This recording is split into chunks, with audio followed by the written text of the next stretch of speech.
Good evening, everyone, and welcome to the final session of the 2021 Ratio Christi South Africa Symposium. We hope that you have enjoyed and benefited from the talks during the last 2 weeks. It was a lot of time and a lot of content. It is all available on YouTube as recordings for your convenience. If you have not been able to attend all the sessions live, there is a library of other talks that we've done before the symposium, so please avail yourself of those.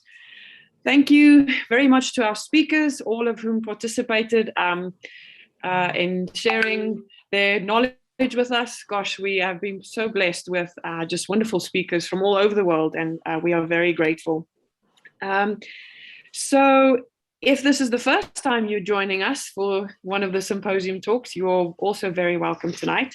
If you don't know anything about Ratio Christi, allow me a few minutes just to tell you that Ratio Christi is a student campus ministry. We specialize in Christian apologetics, which is basically the defense of the faith on campus. We aim to help Christians to become better acquainted with the arguments for Christianity and to really engage with their faith on an intellectual level as well.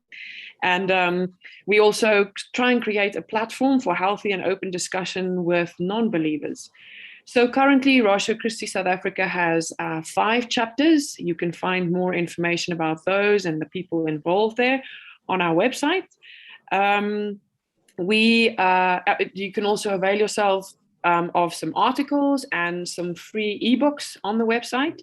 So please visit ratiochristi.co.za for those.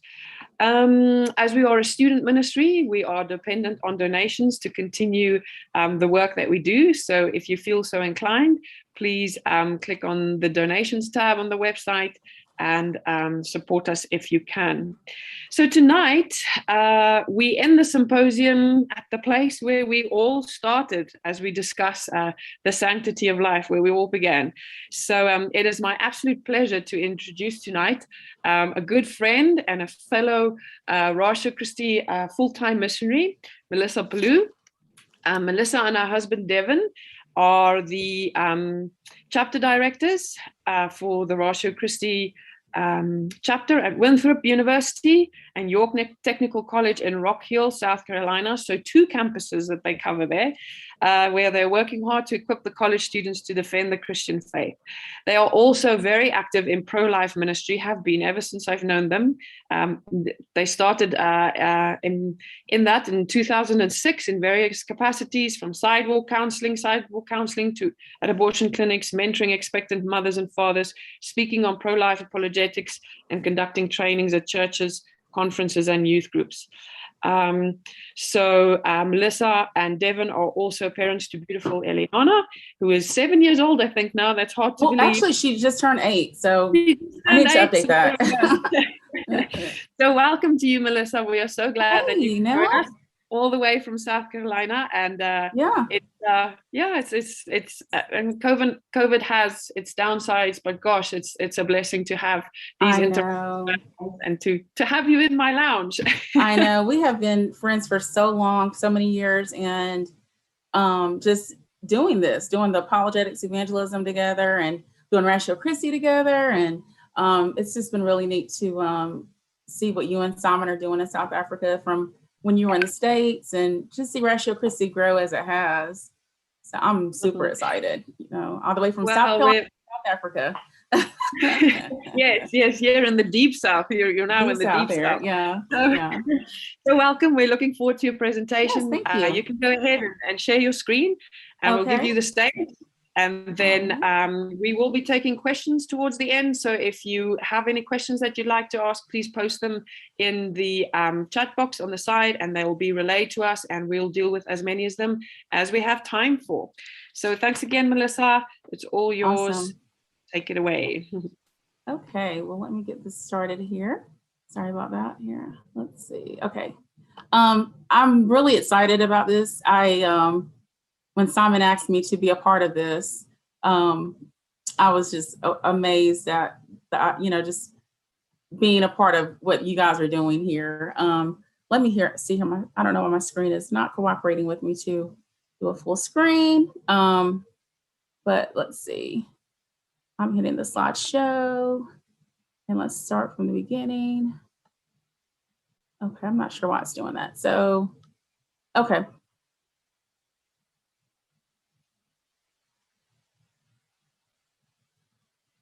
Okay, you may just close the PowerPoint. Let me stop sharing here real quick. It was doing it just a second ago. Sorry about that, everybody. Let's close it. Okay, I'll close it. Okay, let me close the PowerPoint out. Oh, here we go. Okay, there we go. Awesome. So I'm just really excited to be a part of this. Again, when Simon and Nell asked me to be a part of this, and I saw the speakers that were speaking, and I've been tuning in some, and I saw Dr. Craig in here, and Dr. Tim McGrew, and some of those heroes of the faith of mine. I was just a little intimidated, very humble to be sharing, especially last of all things. Someone messaged me and they're like, oh, I think Dr. John Lennox is speaking before you. And I'm like, no way. So that's super exciting. Again, like Neil said, my husband and I are with Ratio Christi. We love being a part of this organization for the past 8 or 9 years. I think about 9 years now. And so a pro-life ministry has been a huge part of our lives. And it has really helped me to grow in my relationship with the Lord, and in different avenues. As Nell mentioned in her introduction, we've been blessed to be able to serve, from doing sidewalk counseling ministry where women are actually coming to the abortion clinics and having, just counseling them and giving them resources and offering them hope, to mentoring women who have chosen life, to helping to run a maternity home, and serving on the board there for women going through pregnancy and the aftercare process. And so, just different aspects of pro-life activism and ministry I've been able to be a part of. And so I just see God's hand in all of it. And so I'll just start with, while we're talking about this issue, why does this matter? And I'll, I'm going to get into some of the arguments briefly, but I really, this talk about the sanctity of life in the gospel, I really want to get to the heart of what this is about, why this is so important. As we make the case for life, at the foundation, what's really at stake, okay? And how does this all tie into the gospel message, and as we fight for life? So why does this issue matter? There's very few things that can start a heated conversation like the issue of abortion, right? You bring that topic up, there's so many perspectives and views, and people are very emotional about the issue itself. And so we have to talk about it because obviously it's an epidemic around the world, globally. I know just South Africa numbers I have not looked up, unfortunately, but I know that it's an epidemic here. We're looking at, I believe it's 60 million babies that have been aborted since 1973. So this is not what we would consider a side issue, right? This is a very critical issue in our culture. And everyone has an opinion on this issue. Everyone's pretty passionate about their views, and it's just something that is that that we can engage people on, that we have the opportunity to engage people on, because people are very passionate about this issue. So as we talk about this, again, why the issue of abortion matters. Those who consider themselves to be of the pro-choice camp believe that abortion needs to remain legal for a variety of reasons. They would say that women deserve health care, and that abortion qualifies as health care. So in this discussion, even talking about, we talk about defining terms, right? And apologetics and in logic and philosophy and things, defining terms is huge. And so healthcare, terms like healthcare and reproductive freedom are words that are in the center of this discussion. And so from a pro-choice perspective, this is what they consider themselves for the most part to be fighting for, is healthcare and what they would call reproductive freedom, which is they would consider that to be a part of healthcare. The view is that women should be able to do what they want with their bodies and not have the government intrude. Financial and other economic reasons may be too much of a burden to carry, and then rape and a variety of other complex issues that we will explore. So this is kind of boils down to the typical pro-choice position. Although, you can get a lot more deeper philosophically into this, but this is kind of in a nutshell what the practical, what it looks like on a practical basis when someone is advocating or saying that they believe in abortion choice. Now, the pro-life position would be against abortion for the following reasons. We would say that abortion takes the life of an innocent human being, and that all human beings should have a fundamental right to life, and that should be protected. Okay, so you can see the different perspectives. We're looking at a fundamental right to life, the life of an innocent human being, versus this idea of healthcare and reproductive freedom. So when you look up abortion in the dictionaries, and that, we talk about it a lot, right? But when you look it up, what do we find? So Planned Parenthood would say that abortion is a medical procedure that ends a pregnancy. Okay, and this is from their website. And we can see, again, language is everything, right? And you see this focus on medical procedure. So medical procedure, equating abortion with just a medical procedure is, it has a huge effect on us psychologically and how we can connect with this idea of abortion. Medical procedures are seen as things that are needed, things that are necessary, things that save lives, things that, when we talk about, going and having surgery to correct a problem, for instance, those sort of medical procedures. So if we lump abortion in with that, then we can understand how people have sort of a dumbed down view of what it really means, and can advocate for choice based on that. And we would say that that's propaganda. My wife, my husband had written this part of the talk, so that's why it says my wife. I do not have a wife. This is my husband was writing this in the third person about me. So, so that the issue with that definition is of abortion just being a medical procedure that ends a pregnancy is that there's no distinction made about what really happens between abortion and giving birth. So this is our daughter, my husband Devin, our daughter Eliana Grace, when she was, I think just a few months old. And so when I had Eliana, my pregnancy was terminated. I was no longer pregnant. And so, so again, you can see how the terms become intertwined. The termination of a pregnancy is not clearly describing the fullness of what abortion is. Yes, it does terminate a pregnancy, but it's in the process terminating a life. Dictionary.com defines voluntary abortion as a removal of an embryo or fetus from the uterus in order to end a pregnancy. Okay, so this definition, though, also fails to get to the heart of the issue. Let me go back here. Because again, during a C-section, which I did have a cesarean section with my daughter was removed from my uterus, right? But I gave birth to her. So abortion is an entirely different process than giving birth, okay? we're not talking about just removing a fetus and ending a pregnancy, because again, this is what happens in natural birth and in cesarean sections as well. The more complete definition of abortion is a termination of a distinct living organism. Okay, so with the termination of pregnancy, when giving birth, yeah, our pregnancy is terminated, but there's no termination of the life of the child who in the womb. With abortion, yes, pregnancy is terminated, but there's also the termination of a distinct living organism. A distinct human being is also terminated in the process of abortion. So I'll probably go off script a little bit just because I'm so passionate about this issue, and so just forgive me if I do that. So we probably won't get through all of these, but NARAL, which is one of the larger pro-abortion advocate organizations,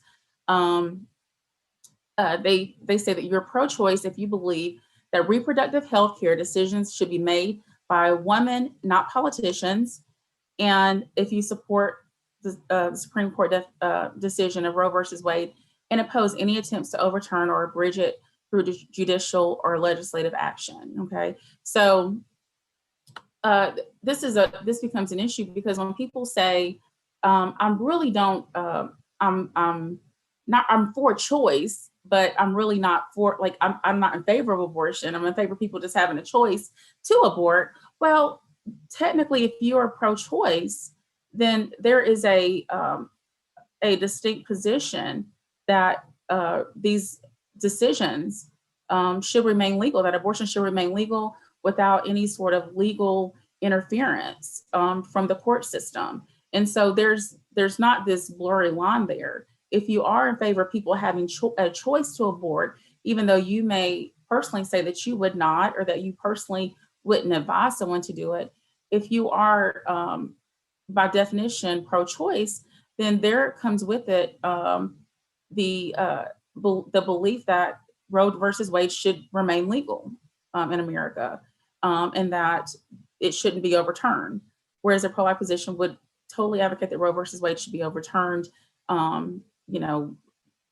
immediately, as soon as possible, through legal procedures and things like that. So there's not this blurry line there.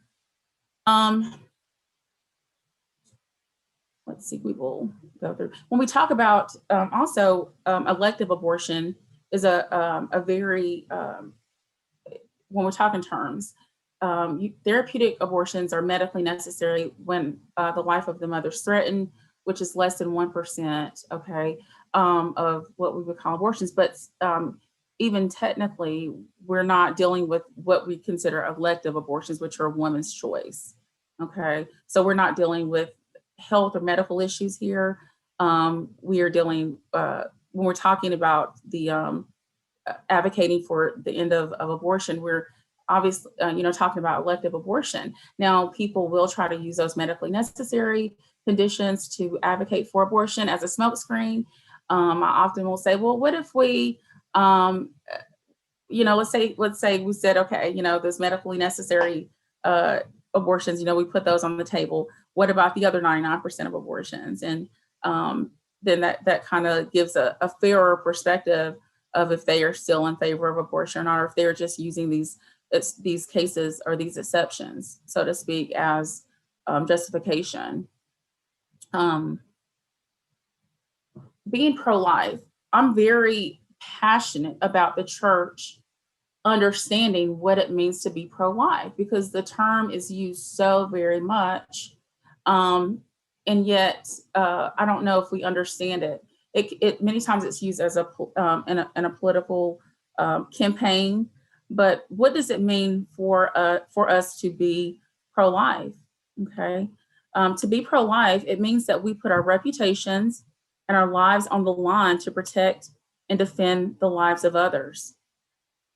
To be pro-life means caring for women because we believe in protecting them from the harmful effects of abortion. To be pro-life means protecting some of the most vulnerable in our society, the unborn.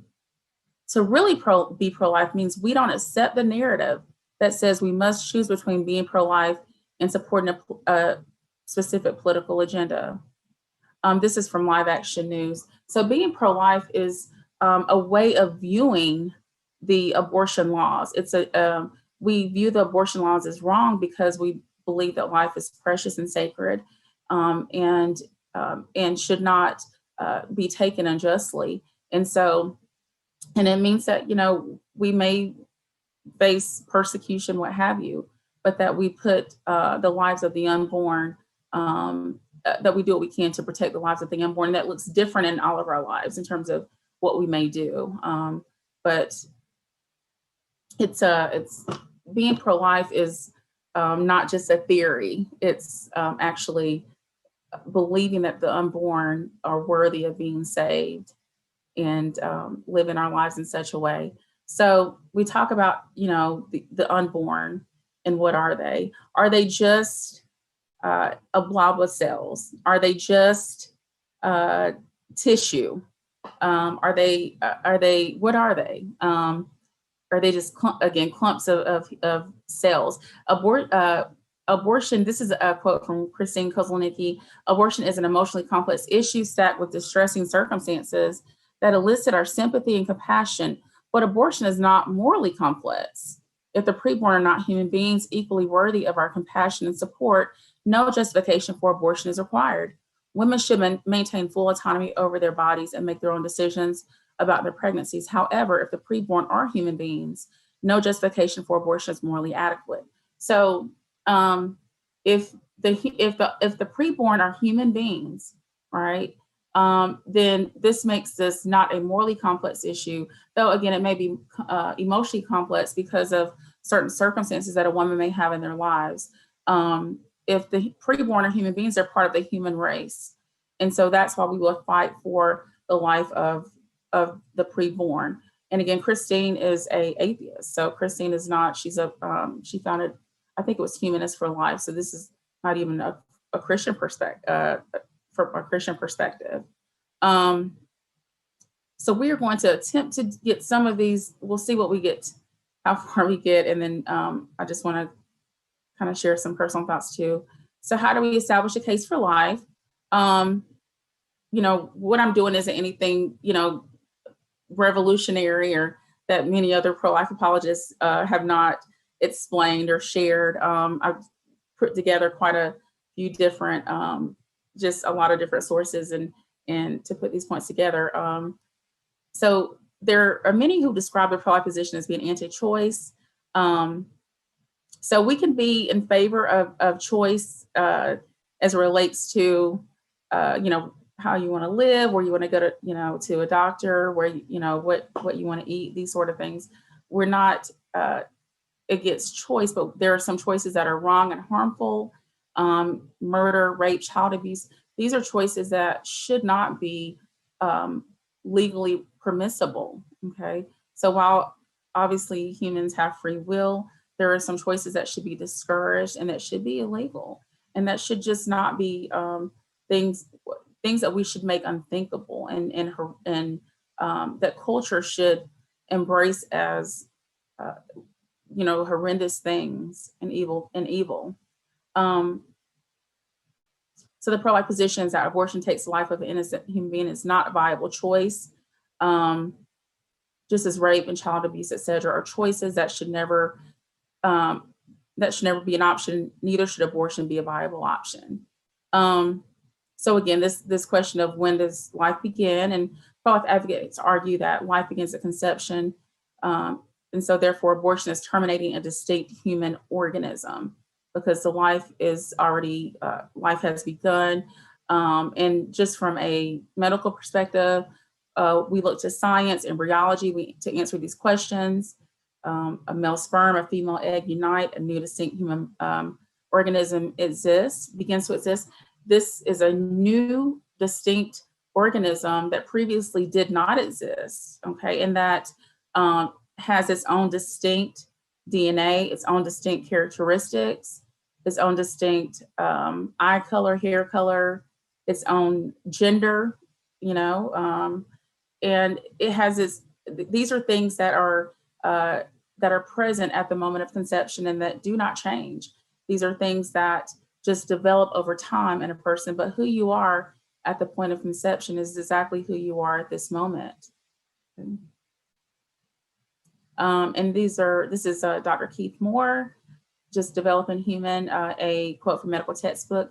Human life begins at fertilization, the process during which a male gamete or sperm unites with a female gamete or oocyte, and they form a single-celled zygote. This highly specialized totipotent cell marks the beginning of each of us as a unique individual. A zygote is the beginning of a new human being, an embryo. This is in a clinically oriented embryology textbook. Notice the language there. The highly specialized, this totipotent cell marked the beginning of each of us as a unique individual. I love how the each of us aspect of that, because this is how all of us came to be. None of us here are aliens. The virgin birth only happened once, you know, and even so, there was, you know, anyway, but we all started here, you know, and sometimes I think, you know, we look at this from a medical perspective, and, you know, and I know Nell's been pregnant a lot more times than me. when they, you know, I remember Simon and Nell before kids, and now with all the kids, it's so neat to see their family having grown. But when you realize what really happens at fertilization or conception, this absolutely new person begins to exist. And it's a very unique person whose DNA is unique, doesn't match anyone. And we all began that way.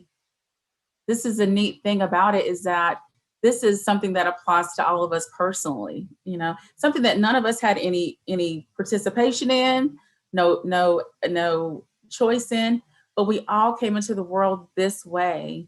You know, as I think about the sanctity of human life, and I think about this process, that this is, you know, as it says, this is a highly specialized cell. We're not talking about anything on any simplistic level at all. The living human cell, I mean, it's amazing how God, in his infinite wisdom, in his creativity, brought this whole process to be, and how uniquely he designed each of us to come into the world this way, and how he uniquely, how we're uniquely embedded with who we are and what we need at that moment of conception. It shows the sophistication and the process itself, the complex process. But just, I think it makes me mostly amazed at just my own life and how it was meant to be. We're special creations of God, and each of us are meant to be who we are. And I think this world tells us that, you know, we're not meant to be our own gender. We're not meant to be, you know, the world wants us to deny those things and make us ashamed of who we are, you know. But God says, no, I made you who you are. And it's just so neat that we see this in the sciences, you know, in the field of embryology, how we're unique and special. So I don't know, that's just kind of, if whoever's listening, if you need to know today that you're unique and special, you absolutely are. Okay, just look at an embryology textbook and it'll tell you how. This is another embryologist. And he says, in that fraction of a second, when the chromosomes form pairs, the sex of the new child will be determined, hereditary characteristics received from each parent will be set, and a new life will have begun. You know, again, you are exactly who you're supposed to be. You're beautiful exactly how you are, and you're special exactly how you are. Those things about you that you may hate, those characteristics, you know, they were determined, you know, and they're hereditary, and they've been there since the day that you came into existence. And that's so cool. Okay, and we might just skip over this just so we have time to get through. So I think you guys get the point here just from embryology, that and we could go on and on and on, but the overwhelming scientific evidence overwhelmingly supports that life begins at conception. So let's look at just some of the common pro-choice arguments here. You know, the slogans can be very persuasive because many view the abortion issue as just one of personal preference. Okay, so this is why these slogans seem so empowering, because they're all about about autonomy and about preference, and you know, just having this opportunity and right to show that we are independent individuals who can make, you know, these bold choices for our lives. So it can be, it's been boiled down much to the chagrin of a personal preference. So many people believe that abortion, you know, being a personal decision between a woman and her doctor, and no one else should have a say in it. You know, I think we've heard this: if you're against abortion, don't have one. Basically, butt out of other people's decisions. Another common argument: if abortion is outlawed, they'll continue to happen, but it just puts women at a greater risk to die due to unsafe practices and conditions. And this is one of something that I found at kind of a ad here about abortion, and why, you know, the whole coat hanger argument that women will go to back alleys, and this is just, and the image itself is just propaganda, but the idea that women will go to back alley facilities, underground facilities, to get abortions if they are not allowed to be legal. Another pro-choice argument: every child born should come into the world wanted, loved, and cared for. It's cruel and unloving to bring a child into the world when he or she will not be loved and cared for, and end up being a burden on taxpayers. Okay, that's a common one. You know, we hear the children in foster care, you don't care. You know, unwanted children overwhelm the system and things of that nature. So the answer is abortion. The answer is to take their life before they're able to come into the world. That's the pro-choice answer to these problems.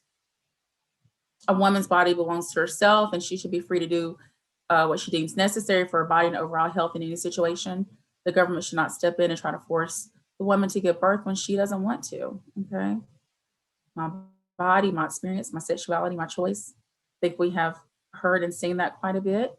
The cases of rape and incest, the resulting baby could be a constant reminder to the woman of the trauma she's experienced, and it'd be unjust to make this woman who has been a victim of this evil act to have be reminded daily while she's going through pregnancy. So rape and incest, two absolutely unjust actions and evil actions. Pregnancy can result and has resulted in acts of rape and incest. So one of the pro-choice justifications would be that abortion needs to remain legal for these cases of rape and incest. I want to also reiterate that we always want to be very gracious when we're talking about this issue. It's a very delicate emotional issue that affects so many people, and in many cases, I feel that the pro-choice movement does use pregnant or people who have experienced rape and incest kind of as a smokescreen and a scapegoat for their position. And I think that this is just absolutely horrible situation, that we want to help those who have experienced these traumas in their life, and not just throw abortion as an easy alternative in these situations, but really support people in very tangible ways. So we will get to that in just a minute and how we can do that. Men will never experience what it's like to be pregnant. They never have to go through the emotional, biological changes that women go through. That's true. You know, being pregnant, I know, you know, my husband, well, actually, he did go through a lot of trauma when I was pregnant, because I was very moody and demanding and emotional. So, but technically, in terms of actual biological pregnancy, they don't have to experience that. Those who cannot experience pregnancy should not speak on the issue. Again, this is a common pro-choice argument. And it'd be better for many women to terminate the pregnancy early so that children don't grow up in broken homes, addicted to drugs or jail. It'd be better to save them from a life of suffering. The argument from viability: many pro-choice advocates believe that if a fetus cannot survive outside the womb and is not viable, then they should not be protected under the law. Okay, so another common pro-choice argument. So these arguments, when you hear them, we hear them a lot. I know with Nell and I doing college ministry, this is kind of a common theme when you're talking about abortion among young people, especially. And, when, Proverbs tells us that one who states his case first seems right until the other comes and examines him. And so while these things may sound very compelling and emotionally gripping, we have a duty and a right to examine these things, to think through these arguments, to think through these positions, because there's so much on the line. If the pro-life position is correct, and if we are talking about a human life, which embryology shows the life begin at conception. But so if we're dealing with a human being, a distinct human being, then abortion ends that human being's life. And so there's a lot at stake. So this is why these arguments should be evaluated. This is a very common and very useful method to deal with many pro-choice arguments. This isn't anything that I came up with. Scott Klusendorf through, my mind just, Scott Klusendorf, look up Scott, his ministry. The name of it just slipped my mind for whatever reason. That's so crazy because I use them so much. Pro-life training is their website, prolifetraining.org, but Life Training Institute, excuse me. Okay, so Life Training Institute, they really popularized and have taught this very helpful method to help us to deal with many of these arguments. And they did it in a way that's in acronym form, which for my mind is very helpful. So SLED, the SLED acronym, S, size. Okay, the unborn is clearly smaller than a born person. So because of this difference in size, this disqualify them from being a person. A 4-year-old is smaller than a 14-year-old. Can we kill her because she's not as big as a teenager? No, because a human being's value is not based on their size. She's still equally a person, even though she differs in that characteristic. In the same way, the unborn is smaller than a 4-year-old. If we can't kill the 4-year-old because she's smaller, then we can't kill the unborn because she's smaller either. Okay, so we're looking at size. What makes the unborn different than us? One of the main things is their size. They're smaller than us. Okay, so does their size therefore determine their right to life? And based on this, I mean, even like I said, if we're looking at a 14-year-old versus a 4-year-old, we would say no. But conveniently, when we talk about the unborn, many say yes. Okay. And I would say in many cases, when it comes to defending those and speaking for people, the smaller in general, we in culture, we would consider the smaller and weaker the ones who we need to come to the defense of even more, right? That all humanity is important and valuable, but when one is small and weak and defenseless, that we have a duty and a right to come to their defense if they're in trouble, right? And I think that most people, if they see a small child in a dangerous situation, that they're going to do what they can to protect that child because they understand that the child can't protect itself. So we, again, in culture, we typically practice this. This is what we see. But when it comes to the unborn, babies in the womb, human beings in the womb, we somehow can disregard these principles. But the size, again, can we kill because one is not as big as another human being? Is it okay to kill another human being because of their size? So the size is the first part of the SLED argument, okay? The level of development. Okay, these are the things that make the unborn different than us, okay? Different than us who have been born. So the first is their size. The second is their level of development. The unborn is less developed than a born human being. How does this, in fact, though, disqualify the unborn from personhood? A 4-year-old can't bear children because her reproductive system is less developed than a 14-year-old. That doesn't disqualify her from personhood. She's still equally valuable as a childbearing teen. The unborn is less developed than the 4-year-old. We can't disqualify her from personhood for the same reason we can't disqualify the 4-year-old. Both are merely less developed than older human beings. So what we see with conception is we see this, again, the sperm and egg coming together to fertilize this egg, or excuse me, the sperm coming and fertilizing this egg, coming together, creating this new human being that didn't previously exist.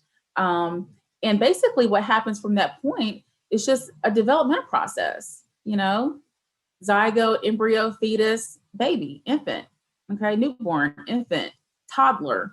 You know, we go in I know as us moms go through the, you know, those different stages, you know, toddler, and then the little, you know, little kid, you know, and my daughter is in this phase. She says she's a little kid. She's not a big kid yet. So, you know, so she's a little kid, then she's going to be a big kid, you know, then she's going to be a preteen, then she's going to be a teenager, and then she's going to be adult. I don't even want to think about that, but it's just a reality. So through life, all that happens from that moment when we come into existence is that we're steadily developing. And then from, you know, becoming an adult, we become, you know, my age, we become, you know, 40s, which I thought was so old, you know, when I was younger. And then from 40s to senior adults, you know, I'm feeling that, and, you know, and so on. So this level of development is just a part of the human process. It's not anything that we should discriminate against one another for and deem one unworthy of life. Okay. So the size makes the unborn different than us, their level of development as well. Their environment. The unborn is located in a different environment than a born person. How does your location, though, affect your value? Can changing your environment alter your status as a person? Okay, to where you're not who. Does that have any bearing on who you are? An astronaut who spacewalks in orbit is radically different and in a radically different environment than a person on the planet. So no one can reasonably deny his personhood simply because he's in a different location. And I love this concept. You know, the 7-inch journey through the birth canal. Again, I had a C-section, so I did not have to go. I did not experience vaginal birth, but just the distance itself that a child is in, right, when they come into the world. Does that automatic? Is there something magical that happens during that labor process when that woman is pushing that baby out and that baby kind of shoots down or whatever? Is there something in that process that changes the value of that child? Okay. Is there something before that process that deemed that child not worthy of life? And then all of a sudden, when they're in the world and in the physical, in the universe out here, that they, in this environment, that they are now all of a sudden worthy of being protected. So that's a huge question. So our environmental issues. So does the environment of the child in the womb, that's something that's different than us, and is that legitimate for being able to take their lives? Their degree of dependency. So the unborn is dependent upon the mother's body for nutrition and a proper environment. It's hard to see, though, how depending upon another person disqualifies you from being a person. Newborns and toddlers depend upon their parents to provide nutrition, safe environment, and in some third world countries, you know, children can be breastfed. You know, they have to be breastfed continually. I mean, in our culture too, when babies are breastfed, can a mother kill her newborn son because he depends on her body for nutrition? Okay, so there is obviously a lot of dependency, a great degree of dependency that the unborn child has, because they're dependent on the mother's nutrition, that the mother's, you know, hopefully taking certain vitamins and doing things to help them to grow. But the same can be said for a newborn. A newborn is dependent on the mother to provide their nutrition. You know, they can't go in the kitchen and fix a bottle, you know. So they are completely dependent. And they cry and let you know when they need it, right? So toddlers are dependent on us. You know, different people are dependent. I mean, even as people get older and they need senior care, you know, or they need to be in a nursing home facility when they need care, does our degree of dependency determine our value and whether or not we should be able to live, or that our lives should be terminated or can be legally terminated. Okay. So the conclusion of SLID is this: the tactic exposes the argument for abortion for what it really is. This is from Stand to Reason, Greg Koppel's ministry. Gives us a great conclusion here. It exposes abortion for what it is. It's unjust discrimination. Abortion choice advocates deny that all human beings are valuable and deserve protection. So which ones don't qualify? The ones that are too small, not developed enough, in the wrong location, and are too dependent on other people. In other words, the human beings that satisfy the SLED test criteria are the ones that don't make the cut. Okay, so what Mr. Koppel is basically saying is that we are systematically saying that it's legal and perfectly fine to end the life of the preborn based on the fact that they are smaller, that they are more, that their location is different. They're not out, they're in the womb and not outside in the world. Their environment and their degree of dependency. So these are the things that make the unborn different than the rest of us. And these are, this would be discriminatory in any other situation. You know, we're in this world now, we're talking a lot about oppression, right? We're talking a lot about discrimination. We're talking a lot about equity and equality and things like that. But yet, when we look at how much more time do I have? Because I can wrap up here. Melissa, no, you can keep going for a few more minutes, 10, maybe 15. Okay, yeah. So I just wanted to park here for a while. So these are criteria that are discriminatory.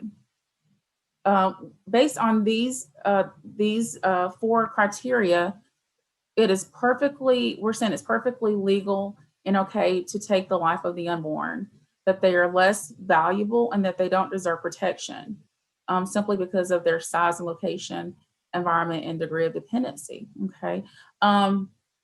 And it's so interesting that in our culture that is so obsessed with oppression and freedom and rights and equality and equity, that we are many of those who are on the front lines of social justice against oppression are pro-choice, and they don't see the connection here. I would say that when we're talking about things like systemic oppression, okay, that the preborn are the most systemically oppressed group of people in our society. Okay, that's not to say that that the slaves weren't systemically oppressed and things of that nature.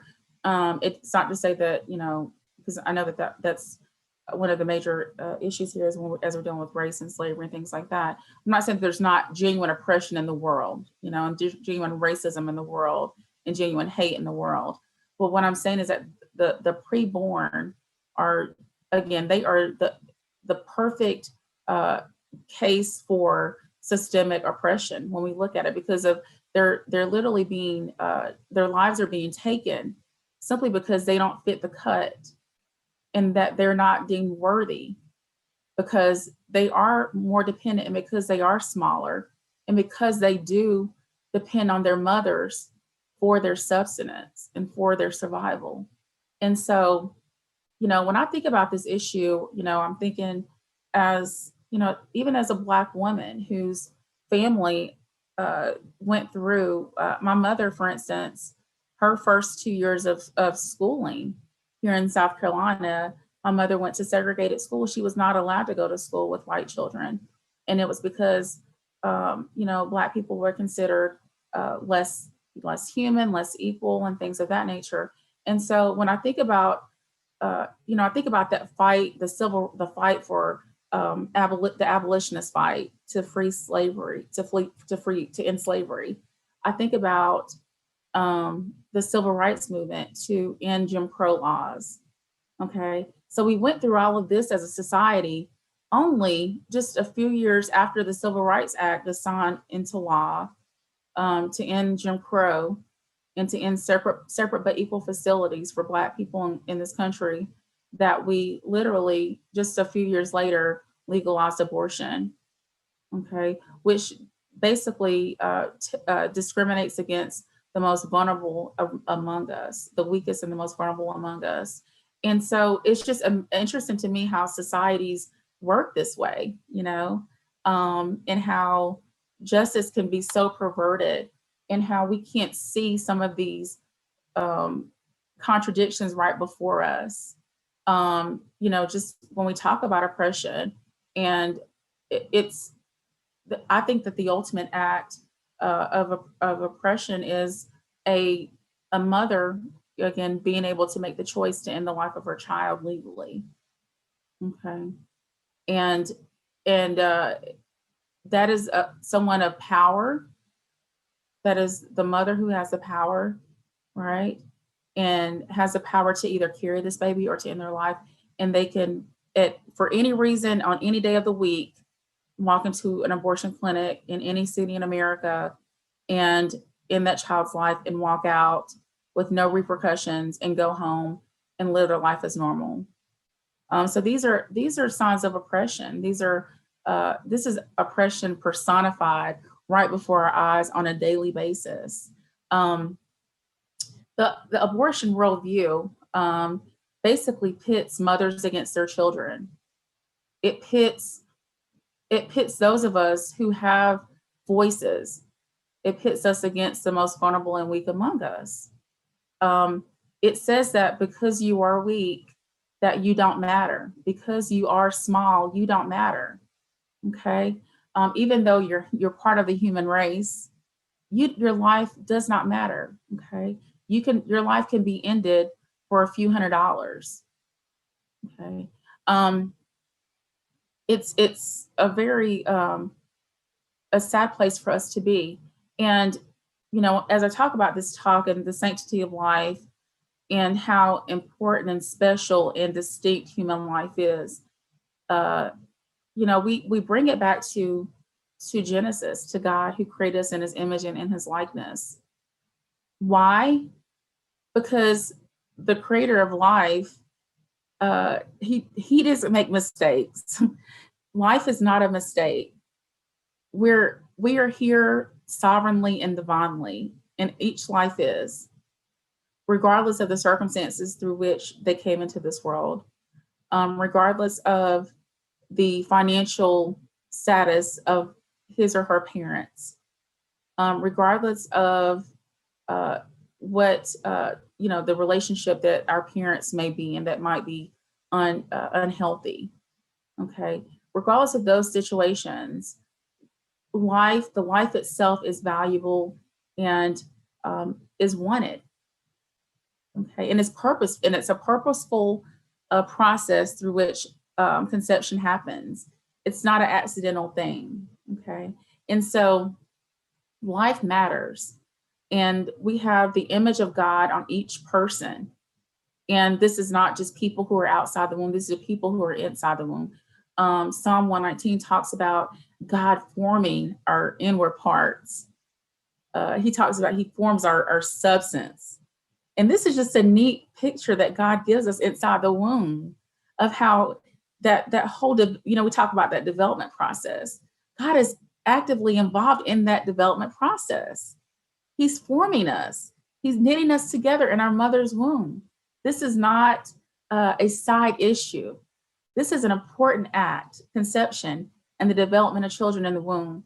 It's a very divine act that God himself is involved in, and he cares about each and every person, each and every embryo, from that moment of conception, he cares. And so when we look at our culture and how it tells us that in order for women to have equality, in order for women to be equal with men, in order for women to advance, in order for women to have equal opportunities, then they need to have the option to abort their children. That's a necessary condition for their freedom, for their economic advancement, okay? that this is necessary. Okay. So we look at this again, society is pitting mothers against their own flesh and blood, fathers against their own flesh and blood, grandmothers and grandfathers against their own flesh and blood. This is what this scenario creates. This is what this choice creates. And not only abortion is a very violent process. It invokes violence upon the unborn who is peacefully safe, secure, and nurturing and growing in his mother's womb. So we impose violence upon this person who has done absolutely nothing. This most innocent and most defenseless among us. They can say absolutely nothing about it. Those outside the womb at least have a voice. They can speak. Okay. Even children, they can speak and tell if something injustice happened to them, but a child in the womb does not even have a voice. Okay. So this is why it's so important. This is why this issue is so important. And it just ties completely into the gospel, because we think about the grace of our Lord Jesus Christ.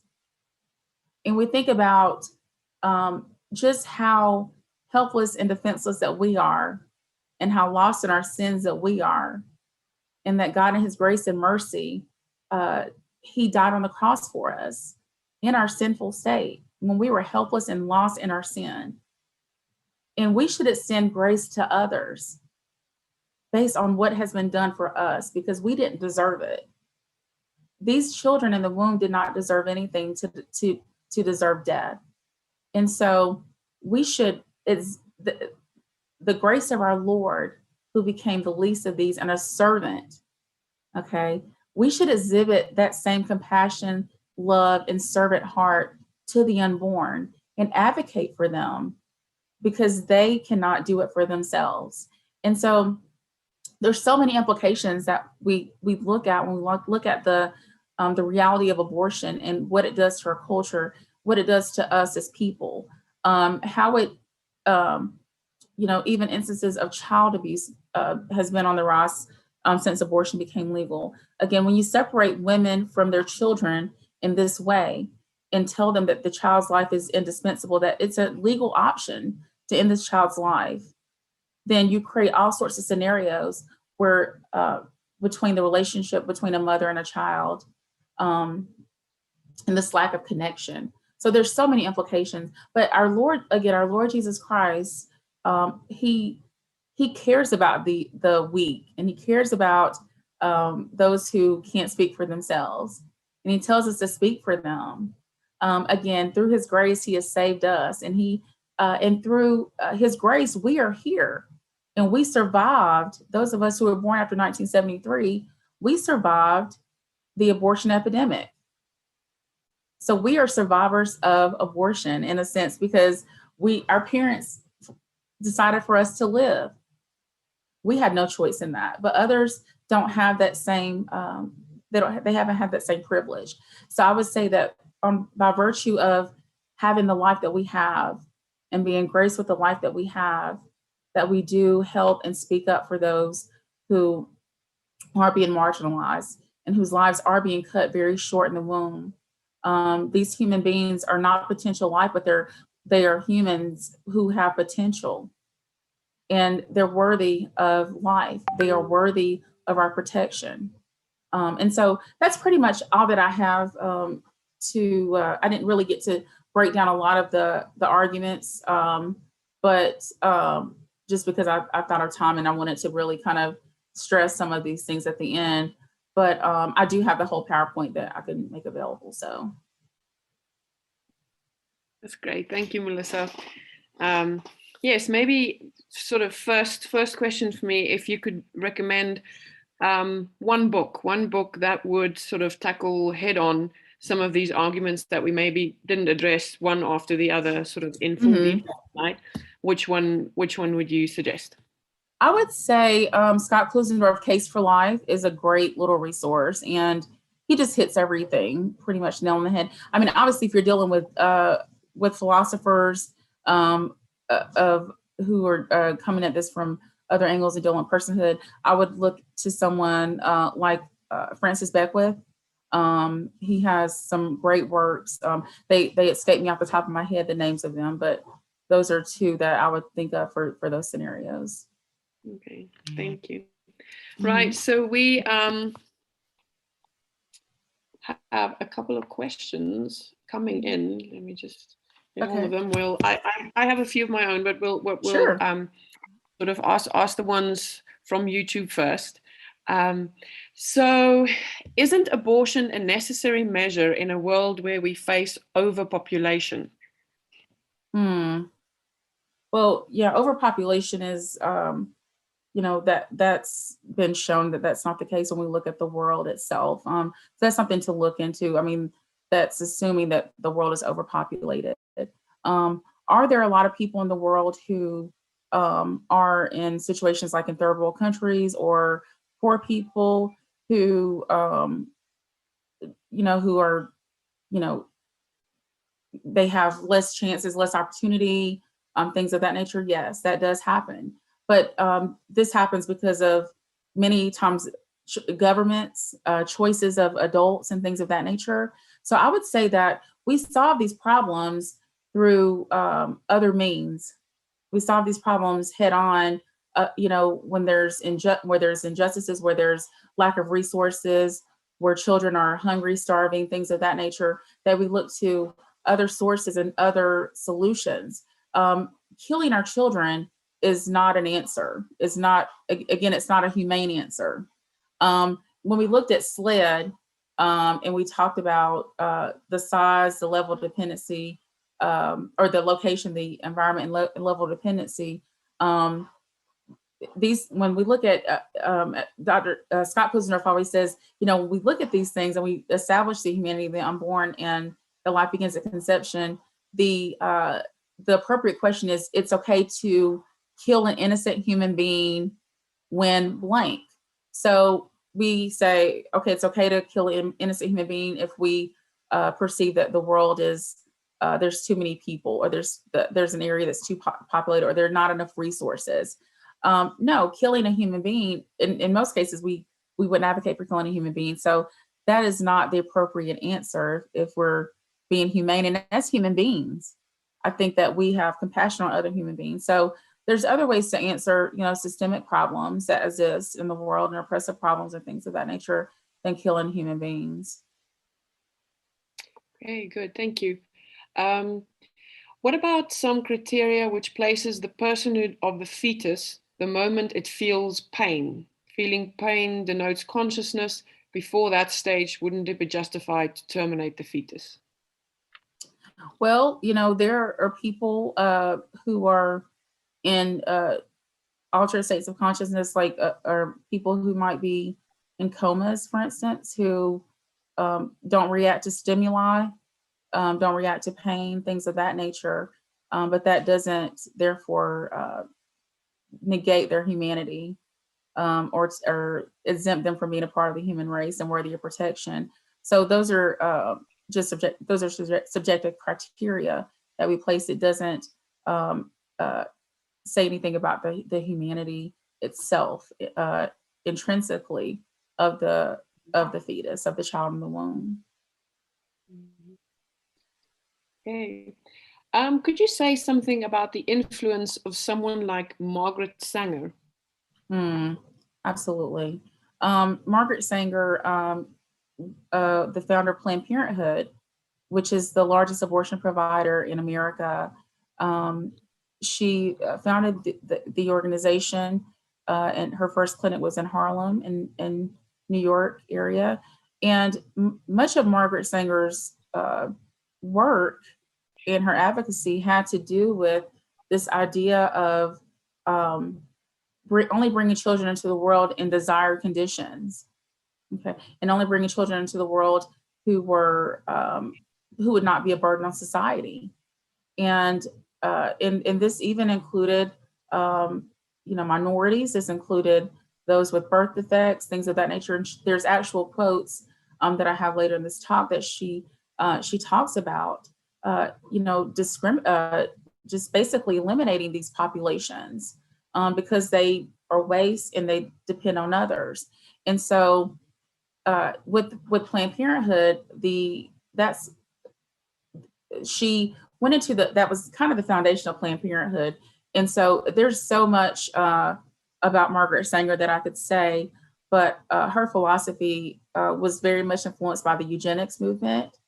And so you actually have many Planned Parenthoods now who are really trying to distance themselves, in namesake for Margaret Sanger, because some of these ideas, even from a racial aspect, are coming out about her. And so I would say that it's just the whole organization is just based on discrimination against the unborn. And she definitely has a legacy that she's celebrated in much of culture, though. She's celebrated as a hero for women's rights and women's reproductive freedom. But again, she was a eugenicist. She advocated for basically the ending of the lives of the most of people who did not fit the criteria. Again, unjust discrimination, I would say. Okay.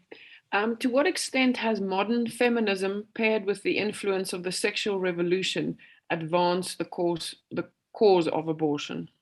Absolutely. So abortion is, the worldview behind abortion is basically sex without consequences. And if we look at the modern feminist movements and things, it has been very much about freedom, sexual freedom, and the freedom to be as sexually promiscuous as one wants to be, because that's supposed to be empowering to women. Because men, historically, in some aspects, have been able to have, multiple partners, that women should not hold themselves to just that standard of monogamy and commitment. That sexual freedom and the whole sexual revolution, was a huge part of that. So basically, with abortion, obviously from sex, babies are born. And with abortion, it is a very easy thing to do. When you become pregnant, it's a very easy option in terms of accessibility and things of that nature. So, abortion is that being an option. People are aware that, okay, if pregnancy does occur, then I do have options. And and that's kind of one of the things people have conversations about in these unintended pregnancy situations is, okay, what are my options here, right? And abortion is an option. Abortion is a very viable option. It's a very accessible option. It's an affordable option. And so anyway, the idea of sex without consequences, if we can express ourselves sexually as much as we want, and if pregnancy comes through that, having the power to abort is also a part of feminism and women and the empowerment of women, because it's perceived as just having choices and freedom and autonomy. Okay. And so these are huge, they're almost the idols in our society. And this is where I think with the gospel and with Christ, we show people true freedom, because people are searching for some sort of freedom. And we show them that true freedom it lies in the one who freely laid on his life for us, and who didn't deserve death but died in our place. And so the freedom in Christ, to know that we are eternally secure in him, and what freedom that ultimately brings, and what peace that ultimately brings, is something that I think that we need to bring more into the culture, into these discussions, because people are obsessed with women in the modern feminist movement are just obsessed with freedom and choice and things of that nature. And so it's abortion becomes a very attractive option. It's on the table. It's very accessible. And so again, it's this idea of sex without consequences is it's appealing to people for sure. Okay, can you please summarize Scott Klusendorf's basic argument, maybe in a syllogism, for the case for life? It doesn't have to be his. Maybe you have your own syllogism, right. The case for life. Would you give us sort of a punchline? Right. It's wrong to take the life of innocent human beings. the the unborn are innocent human beings, and therefore it's wrong to take the life of the unborn. I would say that basically in syllogism form breaks down the pro-life position. Okay, so now if you would oblige me for a few more minutes, Sure. A few of my own comments and questions that I've just jotted down here. I really appreciate the distinction or the careful definition that you gave at the beginning as far as the phrase termination of pregnancy. That is what our Abortion Act in South Africa is actually named. It's named the Termination of Pregnancy Act. Oh, wow. Also shortly after democracy and the end of apartheid. So I think that's probably something important to keep in mind. It's not actually just the termination of a state, the state of pregnancy. It is in fact the termination of a life. Yeah. It's a active process. It's not like a woman giving birth. It's an active process to actually interrupt the birth from happening. So it's much different. That definition or the word itself does not sound. It sounds more palatable, but the termination of life doesn't sound very palatable, though. But that is what it is. Yes. So, would you agree that the very notion that abortion is women's health care in itself is contradictory, especially if you consider mental health as part of women's health care? Speak a little bit to some of the health consequences for a woman who has gone through an abortion, if you would. Right. It's and this is just interesting because of just my personal work in ministry, working, or volunteering at the abortion clinic and with women who have been post-abortive. Some women who've had abortions 20, 30 years ago, and the effect that it has. It's very interesting, and I think it's one reason that maybe we don't touch abortion. What I've found is that there's something when a woman is pregnant with human life, there's something so sacred about that, right? That whole, again, we talk about that, the process itself, but it's just something so very sacred about that. And when you go through an abortion and you interrupt that very sacred process in a very violent way, it does something psychologically to women. And so, we've just seen cases where just depression for years and not being able to come to, not understanding why they're so depressed after abortion, and, remembering that day, remembering the due date, remembering these certain things about this child years later. There's studies that talk about the overwhelming percentage of women who afterwards have immediate regret and things of that nature. So I, when I'm talking to young ladies at the sidewalk and they're going in and just, tell them this is really a life and death commitment. This is a life and death decision. Things will never be the same. This life, though it may have been wiped out and taken out of the womb and put into a medical waste container and discarded, that life means something and is not forgotten. And I think that that's the handprint of God, that when women do actually experience regret and a lot of emotional pain, that's not necessarily a punishment from God, but it shows the reality of the sacredness and the sanctity of the human life, that it's just not easily forgotten. That there was a human being who legitimately had who was divine, who was here by God's purposes, and that their life, as short and as brief as it was, it did exist and it did matter. But yeah, we see a lot of women who have a lot of serious regret and issues down the road, and fathers as well. People think that abortion does not affect men. Absolutely. We've seen men profoundly affected by this. There's thankfully, a lot of ministry in the church in the last several years has really risen to the occasion when it comes to this, and started all kinds of programs like Surrendering the Secret, Silent No More, things like that, that actually empower women to go through these studies, Bible studies, and to understand that they're forgiven, and to go through healing processes.